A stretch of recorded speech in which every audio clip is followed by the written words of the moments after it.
The all-new Mazda 6 throws its hat into the ring in a very crowded, very competitive midsize four-door sedan segment. Does it have the chops to go up against the Ford Fusion, the Kia Optima, the Toyota Camry, and just a host of others? Well, it's all new, new engine, new styling, and does it still retain the zoom zoom? That's what we're going to find out here today on Rumblestrip.NET and 10-minute test drive.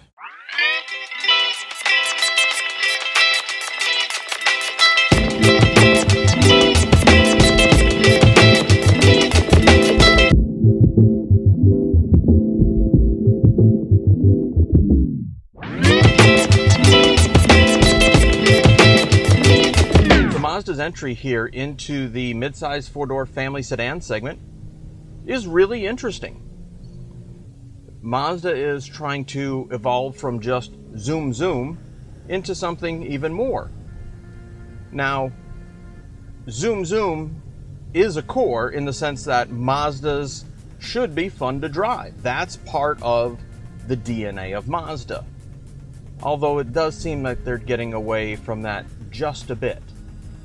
But in this Mazda 6, they still retain it. At the end of the day, this is a good car to drive. I don't know that you look forward to driving it, but you enjoy driving it. You like driving it.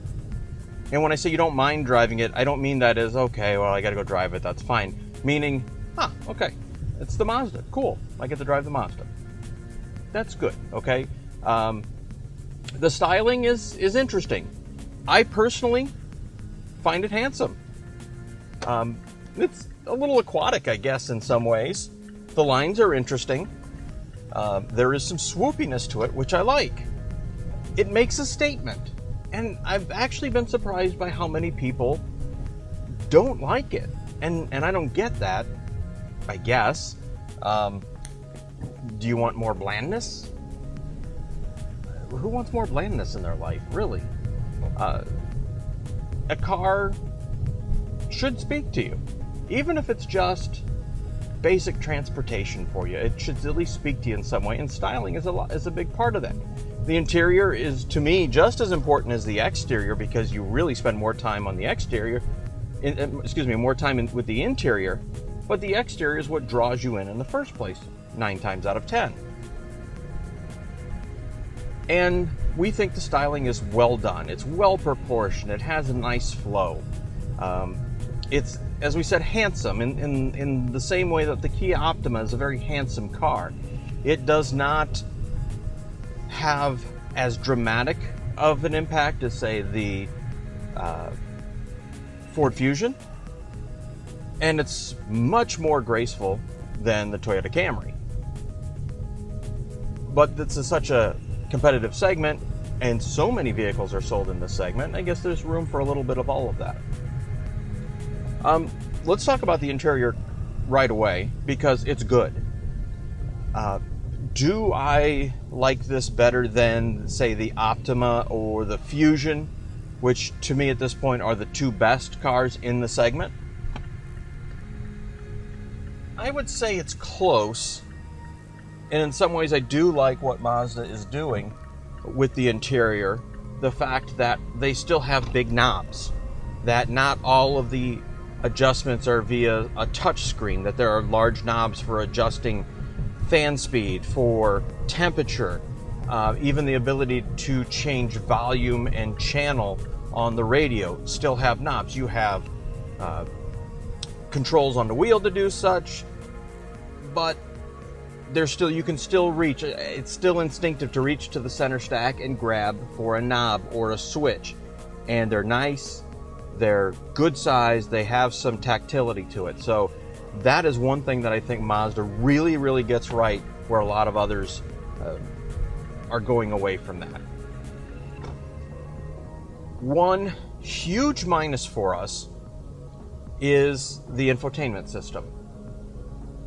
And I realize it sounds incredibly dumb to really rate a car down based off an infotainment system, but it's one of those things that's really central to most cars in this day and age. The navigation system works fine. most of what you have in here is pretty standard. You have Pandora, Sirius, HD radio for AM and FM, and that all works fairly well. It's a little slow in its transitions. The Sirius seems to lose its signal even in an open environment where there's nothing blocking the signal. That's just, it could be an antenna, it could be a placement of the antenna, it could be a lot of different things. Where this thing really, really falls short is, and apparently this is only with the systems with navigation, because we've checked with some colleagues in the industry. In fact, we posted it on a closed forum that's strictly for the automotive industry. And I asked other people, have they had this problem that we had? And it turns out that everyone who had a Mazda 6, who had the infotainment with navigation, had this problem, and it's this. If you have an iPod or an iPhone or an Android device, so we have a tablet, can't speak to a phone, but at least the tablet that we have, it takes 4 to 6 minutes after you connect it via USB to find it and to start playing. Now, once it's connected, it seems to be okay. However, if you get out of your car, you stop, you turn it off, you go back, you turn your car on, go drive away, it doesn't pick up where it left off. It often takes a minute or so to find the device again, to index your device again, and then it just starts, not randomly, but wherever your default start is for a song or a playlist or whatever on your device, that's where it starts. And that is inexcusable. I mean, just flat out inexcusable. Now, on our iPhone, we hooked up Pandora. I hooked it up via USB because it doesn't connect through Bluetooth for Pandora. Sorry, let me rephrase that. When we tried to connect through Pandora through Bluetooth to the system, it would not do it. Connecting through USB, it would. However, we could not change stations or skip songs because it was always searching. And it played whatever station we had last set on Pandora before we plugged it in. But we had no control over that. When we plugged in our tablet, it wouldn't even get to Pandora. Again, just something that's inexcusable. And it's not a Mazda issue, it's whoever the supplier is for it. However, whoever signed off on that, I don't know how that got through QC. It's in this day and age, I don't know how that got through QC.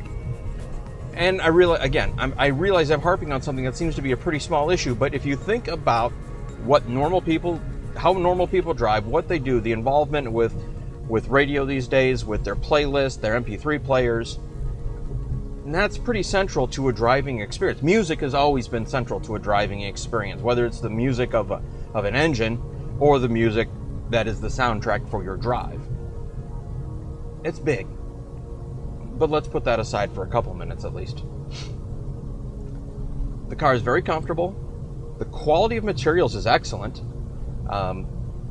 In some ways better than what we've seen Ford and Kia. Well, I would say it's better. It's on par. It's on par with the Ford and the Kia, which are pretty much top spec right now, and much better than everything else in the segment. Hyundai Sonata, Toyota Camry, Nissan Altima, and as we said, a few of the others. The interior is quite good. The seats are good. Full electric control, driver, passenger, at least in our model. Heated seats only, though, which we think is a miss. We believe cooling seats should be close to at this option. Certainly, you see it in a Hyundai and Kia. Also, only auto down on the driver's window. Again, small little thing, but you notice these things because, as we said, you have to pick apart in the segment that is so close, so tight, and so competitive. Now, to drive it, it's good. It is a fun car to drive for a four-door family sedan. It's nowhere near as fun as the Fusion we had, which was the 1.6-liter EcoBoost with a manual. That was fun to drive, but that was an engine and transmission combination. This is the Skyactiv transmission with an automatic. So, it's more of what traditionally people are going to order up when they order this car, and for that, it's fine. Fuel economy is rated at 30 city, 38 highway, and 28 city, 38 highway. Sorry, I don't have the numbers in front of me. And we've been reasonably close with those numbers. We've seen around 30, 31 driving around the city, about 36, 37 on the highway, but you know, those are our standard driving loops and our standard driving styles. So, you know, it's good. The fuel economy is actually really good when you consider what a four-door family sedan is and what it can do. That really is excellent fuel economy. And it's a four-cylinder, but it has good enough power. It's not fast, but it's quick enough. You're not gonna try to merge into traffic and sit there and just scream in your head to yourself, my God, I'm not gonna be able to make this because I don't have enough power and I'm gonna get run over by an 18-wheeler. No, it's got more than enough power to keep you happy.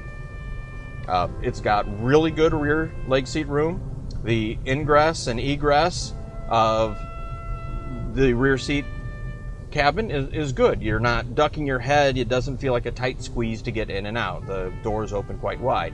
The trunk is rather voluminous, has a lot of space in there. Like most modern designs though, because we've gone to that sort of coupe styling or the fast rear window signature that everyone has these days, you have a wide opening, but not a deep opening. However, things go quite a ways back and the rear seats do fold, so you have that flexibility. All in all, the new Mazda 6 is a really good car, and if you look at a lot of the other reviews, which we did after a few days of driving it, sometimes we like to look at it and say, are we right, are we wrong? But some of the questions we had in dealing with the car, I looked to see what others had said, just to, again, are we way out in left field or are we right on? And everyone seems to really like this car and likes the way it drives and thinks it's a really good value, which it is. 26 and change, I believe, for the model we're driving. So that's really good value. The one thing you never understand, though, is something that's this good a value, that drives this well, it's good equipment. Well, why doesn't it sell better? This is a vehicle that should sell in excess of 150,000 units a year, and I don't know that Mazda will sell half of that. And it's you help us out. Put some comments below, and you tell us why you think that Mazda doesn't sell vehicles, because it's good to drive. Maybe they're geared too much towards the enthusiast. Maybe they don't appeal to the mainstream. Hard to say. But all in all, this is a very good car. Better than average. And I would say it's sort of Tier 1A for this class, at least of the vehicles we've driven. Tier 1 still remains the Kia Optima and the Ford Fusion. But that's 1A, really, right there. You take your pick of the best car in the segment from those two. The Mazda 6 is just a slot below. And with a couple minor changes, maybe it's, like we said, a gots-to-go situation for this infotainment system. You replace it, maybe that changes everything. I don't know. But if you choose this car, you're gonna like it, and you will not have gone wrong with that decision.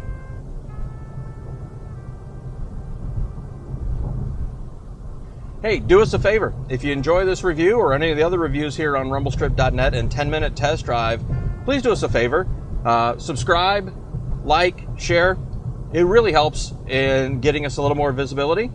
For those of you who have already done so, really appreciate your support. So until the next time, see ya.